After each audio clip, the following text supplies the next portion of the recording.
बिस्मिल्लाहिर्रहमानिर्रहीम। वो अपनी सूरत और सीरत के लिहाज से अपने तमाम भाइयों में मुमताज़ था, इसलिए उसके भाई उससे खुश न थे।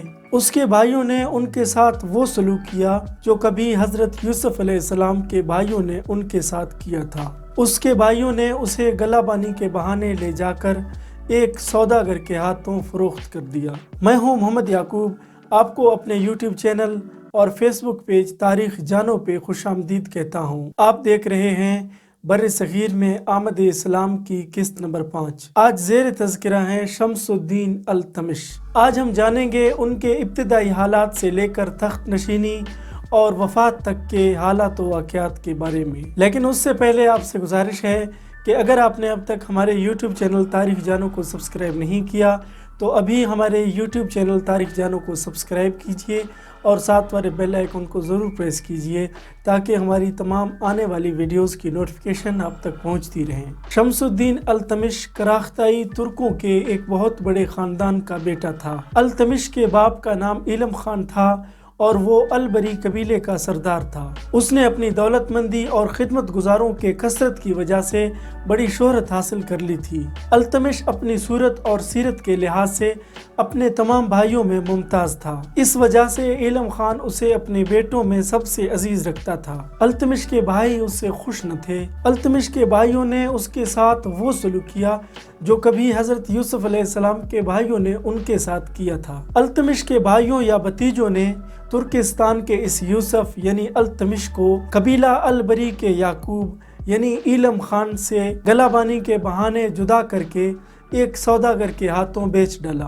कुछ अरसे तक अल्तमिश इस सौदागर के यहाँ आराम से परवरिश पाता रहा, लेकिन किस्मत ने इसे यहाँ भी न रहने दिया और इसे एक सौदागर हाजी बुखारी नामे ने खरीद लिया। उस सौदागर ने अल्तमिश को हाजी जमालुद्दीन के हवाले कर दिया। वो इसे गजनी ले आया। अहले गजनी ने उस वक्त तक अल्तमिश जैसा खूबसूरत तुर्की गुलाम नहीं देखा था, इसलिए अल्तमिश के गजनी पहुंचते ही उसके हुस्न व जमाल के बड़े चर्चे होने लगे। बादशाह के दरबारियों ने अल्तमिश का तज़किरा शहाबुद्दीन गौरी से किया। शहाबुद्दीन ने अल्तमिश की कीमत के तयन का हुक्म दे दिया। सौदागर हाजी जमाल के पास अल्तमिश के अलावा एक गुलाम और भी था।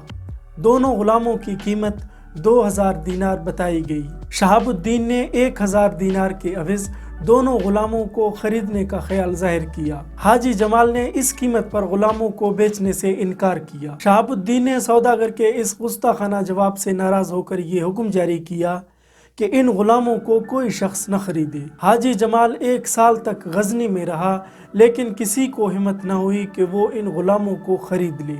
बिल आखिर वो मायूस होकर बुखारा चला गया। कुछ दिनों बुखारा में क़याम करने के बाद हाजी जमाल दोबारा गजनी चला गया। जो ही अल्तमिश गजनी में दाखिल हुआ, हर दौलतमंद आदमी की ये ख्वाहिश थी कि वो उसे खरीद कर उसकी परवरिश करे, लेकिन बादशाह के खौफ की वजह से किसी को ये हिम्मत न हुई। इसी असना में कुतुबुद्दीन ऐबक गजनी आया। कुतुबुद्दीन ने जब अल्तमिश के बारे में सुना तो उसने शहाबुद्दीन गौरी से इसे खरीदने की इजाज़त मांगी। शहाबुद्दीन गौरी ने जवाब दिया, चूँकि मैं एक मरतबा लोगों को इस गुलाम के ख़रीदने से मना कर चुका हूँ, इसलिए अब ये मुनासिब नहीं कि मैं उसे दोबारा गजनी के बाज़ार में बेचने की इजाज़त दूँ। सौदागर दिल्ली में तुम्हारे पास पहुँचकर इस गिरां कदर गुलाम को बेच सकता है। इसी शर्त के तहत हाजी जमाल दिल्ली चला गया और वहीं कुतुबुद्दीन ने इन्हें खरीद लिया। कुतुबुद्दीन ने अल्तमिश को अपना बेटा बनाकर अपने दरबारियों में दाखिल कर लिया। अल्तमिश दरबार में परवरिश पाता रहा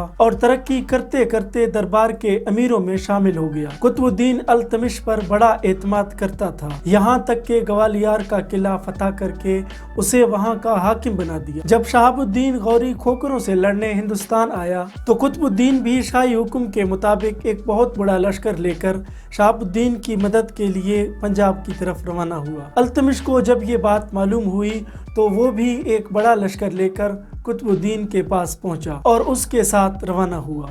التمش نے پنجاب کے اس مارکے میں اپنی فطری بہادری کے بڑے جوہر دکھائے اور یہ بات ثابت کر دیا کہ مسلمانوں کی فوج میں وہ ایک نڈر اور بہادر سپاہی تھا۔ کھوکروں کی فوج دریا کی دوسری طرف تھی اور ہندو سپاہیوں پر مسلمان سپاہیوں کا کوئی قابو نہ چلتا تھا۔ التمش نے ہمت اور بہادری سے کام لیا اور اپنی فوج کے ہمراہ دریا کو عبور کر کے دشمن پر حملہ آور ہوا۔ التمش نے تلوار کے کمالات کا ایسا مظاہرہ کیا کہ ہزاروں دشمن موت کے گھاٹ اتار دیے۔ کھوکروں کی فوج شکست کھا کر میدان جنگ سے فرار ہو گئی۔ شہاب الدین نے التمش کی بہادری اور جاں بازی کو دیکھتے ہوئے اسے شاہی انعامات سے نوازا اور قطب الدین سے سفارش کی کہ التمش کا فرمان آزادی لکھ کر اس کی آزادی کا اعلان کیا جائے۔ قطب الدین نے اپنے آقا کے حکم کی تکمیل کی اور التمش کے گردن سے غلامی کا طوق ہمیشہ ہمیشہ کے لیے اتار دیا۔ التمش نے رفتہ رفتہ ترقی کرتے ہوئے امیر الامرا کا منصب حاصل کیا۔ قطب الدین کی 3 بیٹیاں تھیں جن میں سے ایک التمش کے نکاح میں آئی۔ قطب الدین کی وفات کے بعد دہلی کے امیروں اور اراکین سلطنت نے التمش کو تخت نشینی کے لیے دہلی آنے کی دعوت دی۔ التمش اپنے امراء اور لشکر کے ہمراہ دہلی چلا گیا اور تخت سلطنت پر فائز ہو کر شمس الدین کا لقب اختیار کر لیا۔ 607 ہجری میں شمس الدین التمش نے حکومت اپنے ہاتھ میں لی۔ تمام امیروں اور درباریوں نے التمش کو تہہ دل سے قبول کر لیا، لیکن ایک سردار اس راہ پر نہ آیا۔ اسے جامداروں کا سردار کہا کرتے تھے۔ وہ غرور کے نشے میں سرشار ہو کر سرکشی کے خواب دیکھتا تھا۔ اس نے قطب الدین کے زمانے میں ہی کچھ امیروں کو اپنے ساتھ ملا لیا اور دہلی کے گرد و نواح سے ایک اچھی خاصی فوج جمع کر لی اور دہلی کے قریب ایک میدان میں التمش کے مقابلے پر آ ڈٹا۔ چونکہ التمش کی قسمت کا ستارہ بلندی پر تھا، اس لیے جامدار کی لشکر کو بری طرح شکست ہوئی۔ کچھ سردار جنگ میں مارے گئے اور بچی کچی لشکر جان بچا کر بھاگ نکلی، لیکن التمش کے فوجیوں نے ان کا پیچھا کیا اور ایک ایک کو موت کے گھاٹ اتار دیا۔ 613 ہجری میں التمش نے تاج الدین یلدوز سے جنگ کی، جس نے پنجاب کے کچھ علاقوں پر قبضہ کیا تھا، جس میں یلدوز کو شکست ہوئی اور یلدوز التمش کے فوجیوں کے ہاتھوں گرفتار ہوا اور دہلی میں قید رہا اور اسی عالم اسیری میں موت پائی۔ 614 ہجری میں التمش کو ناصر الدین قباچہ سے نبرد آزما ہونا پڑا اور اس جنگ میں بھی ناصر الدین قباچہ کو شکست ہوئی۔ 618 ہجری میں چنگیز خان کے قہر و غضب سے خوفزدہ ہو کر جلال الدین خوارزم شاہ اپنے ملک سے بھاگ نکلا اور لاہور کے علاقے میں آ کر پناہ گزین ہوا۔ خوارزم شاہ کا اس سرحدی علاقے میں موجود رہنا کسی بھی طرح مناسب نہیں تھا، اس لیے التمش نے اس کی خبر سنتے ہی اس پر حملہ کر دیا۔ خوارزم شاہ اس حملے کی تاب نہ لا سکا